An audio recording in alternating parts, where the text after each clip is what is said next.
मेरा एक दोस्त था जिसका नाम मुकेश था। मुकेश और मैं एक ही कंपनी में काम किया करते थे। एक रोज हमें ट्रेनिंग पर भेज दिया गया। हमारी इससे पहले औपचारिक बातें ही हुआ करती थीं, पर ट्रेनिंग पर हमें एक दूसरे को जानने का मौका मिला। हमें कमरे में एक साथ ही रुकना था। साथ रहकर हम आपस में काफी घुल मिल गए थे। अक्सर रात को मुझ पर से चादर हट जाती तो मुकेश मुझे चादर ओढ़ दिया करता था। मैंने उससे पूछा, क्यों जागते रहते हो रात भर? मेरी तो आदत है करवट बदल बदल कर सोने की, चादर तो टिकती ही नहीं। मुकेश ने मेरी बात का कोई जवाब नहीं दिया। अगले दिन वो कुछ शांत नजर आने लगा। रात को सोते समय मुकेश ने जो मुझे बताया वो न केवल दिलचस्प था, बल्कि कुछ ऐसा था जो मैंने ना तो कभी सुना ना ही कभी महसूस किया। ऐसा कम ही देखने को मिलता है। बात केवल विश्वास की रह जाती है। मुकेश ने कहना शुरू किया, आप शायद यकीन न करें, 2003 का साल था। टीवी देखना, लाइब्रेरी जाना, दोस्तों से मिलना जुलना मेरी दिनचर्या बनी हुई थी। ऐसे में एक दिन मैं अपने दोस्त से मिलने उसके घर गया हुआ था। पता चला मेरे छोटे भाई दिनेश की तबीयत खराब है। मैं तुरंत घर को निकल पड़ा। वहां देखा परिवार के सभी लोग मौजूद हैं। दिनेश जोरों से चीख रहा है, जैसे उसे किसी तरह का दर्द हो रहा हो। उसकी हालत बिल्कुल भी देखने लायक नहीं थी। 3-4 लोग भी मिलकर उसे संभाल नहीं पा रहे थे। मैंने कहा, इसे तुरंत डॉक्टर के पास ले चलते हैं, पर मां ने मुझे चुप रहने का इशारा किया। दिनेश चीखता और बेहोश हो जाता। दिनेश की चीखें अब भयानक होने लगी थीं। कोई उसका सर दबा रहा था, कोई उसकी छाती मल रहा था। नानी ने कहा, इसे पूजा घर में ले चलो। इतना सुनते ही दिनेश जोरों से चीखा। शायद ये बात उसे पसंद नहीं आई। उसे घसीटकर पूजा घर में लाना पड़ा। यहां वो और भी जोरों से चीखने लगा। उसे संभालना मुश्किल हो रहा था, तो हमने उसे कुर्सी से बांध दिया। फिर नानी ने उससे प्रश्न किया, बता कौन है तू? सुनकर दिनेश गुस्से में भर गया। उसका सर और छाती अब भट्टी की तरह तपने लगी। उसे अब संभालना मुश्किल हो रहा था। नानी ने फिर कहा, बता कौन है तू? इस बार दिनेश ने गुस्से में अपने दांत पीस लिए। उन दांतों को किटकिटाने की आवाज मेरे कानों में दर्द करने लगी थी। उसके बदन की सारी हड्डियां कड़क रही थीं। आखिर में उसने अपनी जबान बाहर निकाली, जो काली पड़ चुकी थी। यकीन नहीं हो रहा था किसी इंसान की जबान खींचकर इतनी लंबी हो सकती है।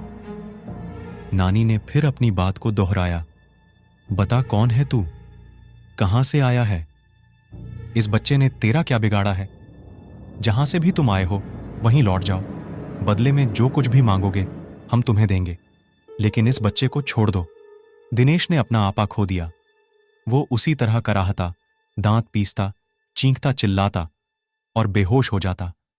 होश में आने पर उसे संभालना मुश्किल हो जाता था। मुझसे यह सब देखा नहीं गया। मैं बाहर आ गया और रोने लगा। उस वक्त मैंने हनुमान जी को याद किया, मंदिर में दिया भी जलाया। रोते रोते भगवान से दिनेश के ठीक होने की प्रार्थना की और वापस दिनेश के पास आ गया। दिनेश के रोने चीखने से वह अब जमघट लग चुका था। लोगों की भीड़ में भी दिनेश उसी तरह की हरकतें किए जा रहा था। पास जाने पर वो हर किसी को काटने को दौड़ता, अपना मुंह नोचने लगता और फिर वो शांत हो गया और रोने लगा। मैंने पूछा, तुम कौन हो? क्यों हमें परेशान कर रहे हो? दिनेश ने मेरी तरफ ऐसे देखा जैसे मेरी जान ले लेगा। दिनेश कुछ देर तक मुझे घूरता रहा। वो दिनेश नहीं था, उसकी जगह किसी और ने ले ली थी। सबको बारी बारी घूरने के बाद उसकी आंखें अपने कोटर में गोल गोल घूमने लगीं। ऐसा नजारा जीवन में पहली बार ही देख रहा था, बल्कि मैं तो कहूंगा यह सब कुछ जीवन में पहली बार ही देख रहा था। वो चीखना चिल्लाना, वो भयानक सी हंसी, वो दांत पीसना, किटकिटाना, दर्द में कराहना, हड्डियों का एक साथ कड़कना, सब कुछ एक मनहूसियत में बदल चुका था। फिर दिनेश ने एक लंबी सांस खींची और छोड़ी। उसकी सांस की दुर्गंध इतनी थी, सब अपना मुंह ढककर घर से बाहर निकल गए और वो पागलों की तरह हंसा। वापस अंदर जाने पर दिनेश फिर सभी को घूरने लगा। हमने वापस उससे पूछा, कौन हो तुम? फिर वो एक औरत की आवाज में बोला। हमने कहा, जो तुम मांगोगी हम तुम्हें देंगे, पर इसे छोड़ दो। वो दुष्ट आत्मा अब अपने पूरे रूप में आ गई और बोली, मुझे एक मटकी, 4 नारियल, चुनरी, सिंगार का पूरा सामान लाकर दो तो मैं चली जाऊंगी, नहीं तो इसे अपने साथ ही लेकर जाऊंगी। जल्दी करो, दफा हो जाओ। ये सामान लेकर ही आना, वरना इसे तो मैं चबा जाऊंगी। और हंसने लगी हम। सबके चेहरे पीले पड़ गए। माँ और मैं तेजी से बाजार की तरफ निकले। रास्ते में माँ रोने लगी। मैंने उन्हें दिलासा दिया, सब ठीक हो जाएगा माँ। माँ बोली, कुछ भी ठीक नहीं होने वाला मुकेश। मैंने तुझे बताया नहीं, इसने जब अपना पहला असर दिखाया था, तब दिनेश को क्या हुआ हम समझ ही नहीं पाए थे। दिनेश के साथियों ने हमें बताया। उस दिन दिनेश के ऑफिस में मीटिंग थी। सब आपस में हंस बोल रहे थे। सब कुछ ठीक था कि अचानक दिनेश की तबीयत बिगड़ने लगी। दिनेश ने सामने रखा गिलास उठाया और पानी पिया। पानी पीते ही दिनेश बेहोश हो गया। उसके साथी चौंक गए। 2 लोगों ने मिलकर उसे टेबल पर लिटाया। उस समय उसकी आंखों से आंसू बह रहे थे। वो अपनी साथियों से कुछ कहना चाह रहा था, लेकिन उसके मुंह से एक शब्द भी नहीं निकल पा रहा था। उसके साथी उसे हॉस्पिटल ले गए। हमें जैसे ही सूचना मिली, हम सभी वहां पहुंच गए। दिनेश कुछ देर बाद ठीक हो गया। क्या हुआ उसे खुद भी कुछ मालूम नहीं था। उसे इतना याद था कि वो बेहोश हो गया था। उसके बाद कभी ऐसा कुछ नहीं हुआ जिससे कोई परेशानी हो। तुम ठीक कह रही हो मां, उसके बाद भी कुछ हुआ जरूर था। क्या मतलब? मां बोली। मतलब ये मां, पिछली बार जब मैं छुट्टियों में घर आया था, उस रात मैं कमरे में सो रहा था। रात के 3 बजे का समय था। कमरे की खिड़की खुली हुई थी और उससे तेज हवा कमरे में आ रही थी। उस हवा के शोर से मेरी आंख खुली। मैंने देखा एक साया मेरे पास खड़ा था। ध्यान से देखने पर भी मैं उसका चेहरा ना देख पाया। उसके चेहरे पर कालिख के अलावा कुछ ना था। उसका शरीर धुएं जैसा था। अचानक वो साया बादल की तरह तैरता मेरे पास आने लगा। मैं घबरा गया और अपनी चादर में मैंने अपने आप को समेट लिया। वापस देखा तो वो साया वहां नहीं था। इसे अपना वहम मानकर मैं भूल चुका था। पर अब दिनेश की हालात देखकर लगता है कुछ तो जरूर हुआ है। इसके बाद मैं मटकी लेने चला गया और मां सिंगार के लिए सामान खरीदने लगी। मुझे दुकानें बंद मिली तो मैं सीधे कुम्हार के घर चला गया। वहां से लाल और काली दोनों मटकी ले आया। वापस आकर ज्यों ही सामान हमने दिनेश के आगे रखा, वो शांत हो गया। नानी उसे देखने गई और दिनेश के सामने जाकर खड़ी हो गई। कुछ देर तक नानी उसे ऐसे ही देखती रही तो हमने नानी से पूछा, क्या हुआ नानी? नानी हमारी ओर पलटी। अब नानी के चेहरे के भाव दिनेश जैसे हो गए थे। हम भी घबरा गए। नानी ने भी उसी चींक के साथ रोना शुरू कर दिया और कहा, मैं शाहडोल की हूं। मेरी हत्या कर दी गई थी। मेरी लाश के बेरहमी से टुकड़े टुकड़े करके दफन कर दिया गया। मुझे इंसाफ चाहिए। मुझे जहां गाढ़ा गया वहां ये लड़का पेशाब कर आया। मैं सोई हुई थी, इसने मेरा अपमान किया और मुझे जगा दिया। पर अब मुझे कुछ नहीं चाहिए, मैं जा रही हूं, मुझे रास्ता दो। हमने पूछा, तुम इसे दोबारा परेशान नहीं करोगी? वो बोली, नहीं, इसने मेरा अपमान किया, जिसकी सजा मैंने दे दी। अब मुझे जाने दो। और नानी बेहोश होकर गिर गई। हमने नानी को संभाला। इतनी देर में दिनेश भी सामान्य हो चुका था। हमने दिनेश को भी कुर्सी से खोल दिया। फिर कुछ दिन और बीते। दिनेश को काम के लिए भोपाल जाना पड़ा। दिनेश और ऑफिस के कुछ लोग होटल में रुके। होटल में आधी रात को लोगों ने शिकायत की, वहां कमरे से रोने की आवाजें आ रही हैं। होटल कर्मी ने जाकर देखा तो वो आवाजें दिनेश के कमरे से आ रही थीं। कमरा अंदर से बंद था। तो होटल कर्मी ने दूसरी चाबी से कमरे का दरवाजा खोला। सामने दिनेश था, होटल की चादर में पूरा लिपटा हुआ, और जमीन से 2 फुट ऊपर हवा में उसका शरीर तैर रहा था। उसके मुंह से अजीब अजीब आवाजें आ रही थीं। इस भयानक नजारे को देखकर उन लोगों के दिल दहल गए। कुछ लोग तो भाग खड़े हुए। बाकी लोगों ने दिनेश को पकड़ा तो वो चीख पड़ा और चिल्लाने लगा। लोगों ने पुलिस को फोन कर दिया। शांति भंग के आरोप में पुलिस दिनेश को ले गई। उसके साथियों ने उसे छुड़ाया। उसके बाद दिनेश का लगातार यही हाल रहा। किसी ने मांडल के जंगलों में एक तांत्रिक होने की बात हमें बताई। शायद वो दिनेश को ठीक कर सके। हमने उसे बुलाया। उस तांत्रिक ने भी आत्मा से बातें की तो उसकी वही मांग शुरू हो गई। मटकी, 4 नारियल, चुनरी और सिंगार का सामान। अभी तक याद है मुझे वो किस तरह अपनी मांगे दोहराती थी। इन सब के साथ उसने शराब भी मांगी। रात के समय शराब कहीं भी नहीं मिली। मैं भागा भागा अपने मोहल्ले की उन गलियों में गया जहां से मुझे गुजरना भी गवारा नहीं था।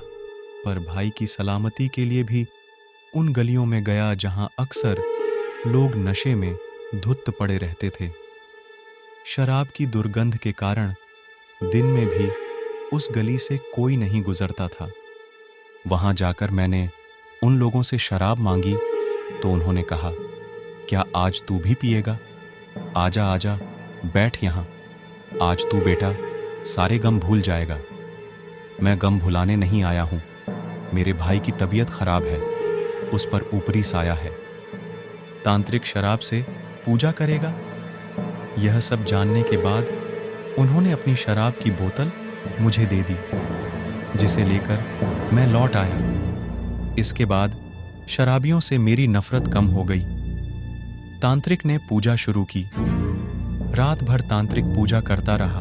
दिनेश कभी चींकता, कभी चिल्लाता, कभी दर्द में कराहता, कभी गुस्से में तांत्रिक को गालियां देता, कभी मुझे घूरता, कभी तांत्रिक को घूरता। तांत्रिक का उस पर कोई ध्यान नहीं था। वो एक दाना गेहूं का लेता, कुछ मंत्र पढ़ता और उस दाने को दिनेश पर फेंक देता। उस दाने के शरीर पर पड़ते ही दिनेश बुरी तरह तड़पने लगता। उसके मुंह से जानवरों के जैसे घुराने की आवाजें निकल रही थीं। वो जानवरों की तरह हरकत करने लगा था।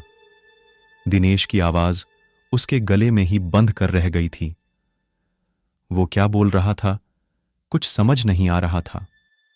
सुबह तक दिनेश ठीक हो गया और बेहोश रहा।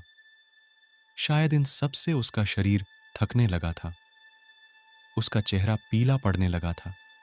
शरीर सूखकर लकड़ी जैसा हो चला था।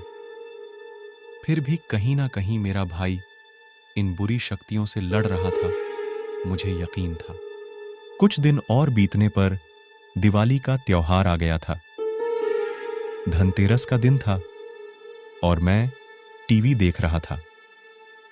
दिनेश कमरे में आया और बेहोश हो गया। मुझे लगा वापस वही सब शुरू होने वाला है, तो मैंने उसे कुर्सी से बांध दिया। दिनेश थोड़ा होश में आया और उस आधी बेहोशी की हालात में उसने मुझसे कहा, भाई अब मैं नहीं बचूंगा, मैं खत्म हो जाऊंगा। ये सुनकर मेरी आंखों से आंसू आ गए। मैं अपने भाई को इस तरह जिंदगी से हारते नहीं देखना चाहता था। दिनेश भी रो रहा था। भाई, मैं मर जाऊंगा। मैंने खुद को संभाला और दिनेश को बांध दिया। बाइक ली और एक दोस्त को साथ लेकर मैं उसी तांत्रिक को बुलाने निकला। मांडल के घनघोर जंगल, घुप अंधेरा। मैं तांत्रिक के घर पहुंचा। तांत्रिक भी उस दिन शराब के नशे में था। उसे बाइक पर बीच में बैठाकर ले आए। तांत्रिक का खुद का शरीर बस में नहीं था। गिरता पड़ता वो दिनेश के पास पहुंचा। जैसे ही उसने दिनेश का हाथ पकड़ा, उस तांत्रिक का सारा नशा उतर गया। उसने वहीं पूजा दोहराई और सुबह होने तक दिनेश फिर ठीक हो गया। अब तो यही सिलसिला चालू हो गया था। तांत्रिक आता, पूजा करता और सुबह तक चला जाता। मटकी, 4 नारियल, चुनरी और सिंगार का सामान हमारी रोज की जरूरत बन गई। ये सब चीजें अब घर में हर समय मौजूद रहने लगीं। रोज रात घिरते घर में मनहूसियत सी छा जाती। घर के एक कोने में शराब की बोतलों का ढेर इकट्ठा हो गया था। ऐसा कोई मंदिर नहीं बचा, कोई मस्जिद नहीं बची जहां दिनेश का इलाज नहीं करवाया। अंत में किसी ने कलकत्ता के काली मंदिर जाने का सुझाव दिया। वहां जाकर दिनेश का इलाज कराया। यहां भी उसकी वही मांग जारी थी। मटकी, 4 नारियल, चुनरी और सिंगार के सामान की। पर पुजारी ने साथ साथ कुछ नींबू, लौंग और कफन भी मंगवा लिया। इस बार की पूजा मुझे कुछ विशेष लगी। पुजारी हर बार कुछ मंत्र पढ़ता और उसे नींबू में फूंक देता और उसमें लौंग चुभा देता। फिर उस नींबू को कफन में लपेटकर एक मटकी में डाल देता। दिनेश को इससे बहुत दर्द होता और वो बेहोश हो जाता। होश में आकर दिनेश की फिर वही हरकतें चालू हो जाती थीं। पर पुजारी अपने काम में लगा रहा। जैसे ही उस आत्मा की बारी आई, वो कहने लगी, मुझे छोड़ दो, मुझे छोड़ दो, जाने दो मुझे। पुजारी, बोल, तू इसे फिर परेशान करेगी। नहीं करूंगी, नहीं करूंगी, मुझे माफ कर दो, मुझे जाने दो।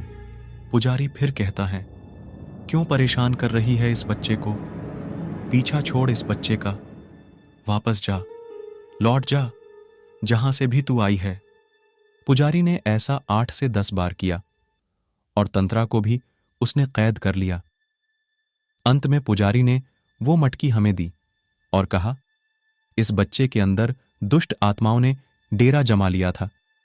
सारी आत्माओं को इस मटकी में कैद कर दिया है। इसे ले जाकर शमशान में गाड़ दो और ध्यान रहे नंगे पैर ही जाना। हम उस मटकी को शमशान गाड़ आए। ताज्जुब तो यह था, पूरा रास्ता जंगल होकर गुजरता था। रास्ते में नंगे पैरों पर एक भी कांटा न चुभा। ऐसा लग रहा था जैसे रूई पर चलकर हम उस जगह तक पहुंचे थे। इसके बाद दिनेश ठीक तो हो गया, पर काफी कमजोर हो चला था। केवल खाने और दवाइयों के लिए ही बिस्तर से उठ पाता था। इस वाकये के बाद मेरा उन चीजों पर भी विश्वास हो गया जिन्हें मैं पहले नहीं मानता था। 5 सालों तक इस मुसीबत को झेलने के बाद हमारी माली हालत खराब हो गई थी। सर पर कर्जा हो गया था। धीरे धीरे हम भाइयों ने वो कर्जा भी चुका दिया। हम कई और दिनों तक दिनेश की देखभाल में रात भर जागते थे। मैं उसके खाने का समय पर दवाइयों का ध्यान रखता था। रात में उठ उठकर मैं देखता था दिनेश सो रहा है या नहीं। उसकी चादर ठीक कर देता था ताकि वो आराम से सो सके। आज भी मेरी यही आदत है। बस यही बात थी। ऐसा कहकर मुकेश चुप हो गया।